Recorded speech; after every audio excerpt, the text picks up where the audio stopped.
लालची बहू। नमस्कार दोस्तों, स्वागत है आपका हमारे YouTube चैनल स्टोरी जंक्शन पर। कहानी का शीर्षक है लालची बहू।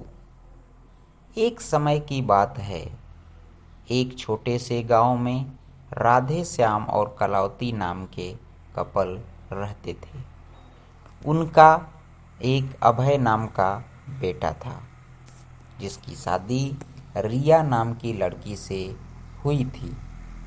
राधे श्याम और कलावती कड़ी मेहनत करते थे और अपने बुढ़ापे के लिए पैसे बचाते थे। रिया बहुत लालची लड़की थी और हमेशा अपने लिए और चीज़ें चाहती थी। जैसे जैसे साल बीतता गया, रिया का लालच और बढ़ता गया।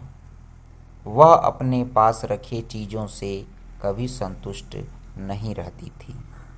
वह हमेशा अपने सास ससुर से महंगे तोहफे मांगा करती थी और उनके बचाए हुए पैसों में से भी कुछ हिस्सा अपने लिए मांगती थी।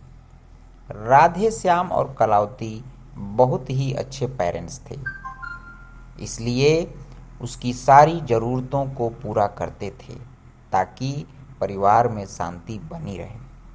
वह अपने पति अभय के ऊपर भी दबाव डालती थी कि वह अपने माँ बाप से पैसे और संपत्ति मांगे। वह बहुत ज़्यादा संपत्ति इकट्ठा करना चाहती थी बिना किसी मेहनत के। एक दिन राधे श्याम और कलावती ने यह फैसला लिया कि वह रिया को सबक सिखाएंगे। वह उसे बुलाते हैं और बोलते हैं कि बेटा, हमें तुमसे कुछ ज़रूरी बातें करनी है। हमने यह फैसला लिया है कि हम अपनी जायदाद का कुछ हिस्सा अपने बच्चों में बांटेंगे और उसका कुछ हिस्सा तुम्हें भी देना चाहते हैं। रिया खुशी से झूम उठती है क्योंकि वह हमेशा से यही चाहती थी। लेकिन राधे श्याम और कलावती के मन में कुछ और ही चल रहा था। उन्होंने एक पत्थरों से भरा हुआ बैग उसे दे दिया और बोला, बेटी, यह तुम्हारे हिस्से की संपत्ति है। रिया उस बैग को लेकर गुस्सा हो गई। उसने उस पत्थर से भरे हुए बैग को जमीन पर फेंका और जोर से चिल्लाते हुए बोली कि मेरी मजाक उड़ाने की तुम्हारी हिम्मत कैसे हुई? मुझे पैसे चाहिए, ये पत्थर नहीं। राधे श्याम और कलावती ने शांत तरीके से उसे समझाया और बोले, रिया, सच्ची संपत्ति सिर्फ पैसे और चीज़ों के बारे में नहीं है। यह प्यार, दया और जो कुछ भी तुम्हारे पास है उसके लिए आभारी होने के बारे में है। हमने हमेशा तुमसे प्यार किया है और तुम्हारी देखभाल की है और यह पैसों से भी अधिक कीमती है। रिया को एहसास हुआ कि वह लालच में कितनी अंधी हो गई थी।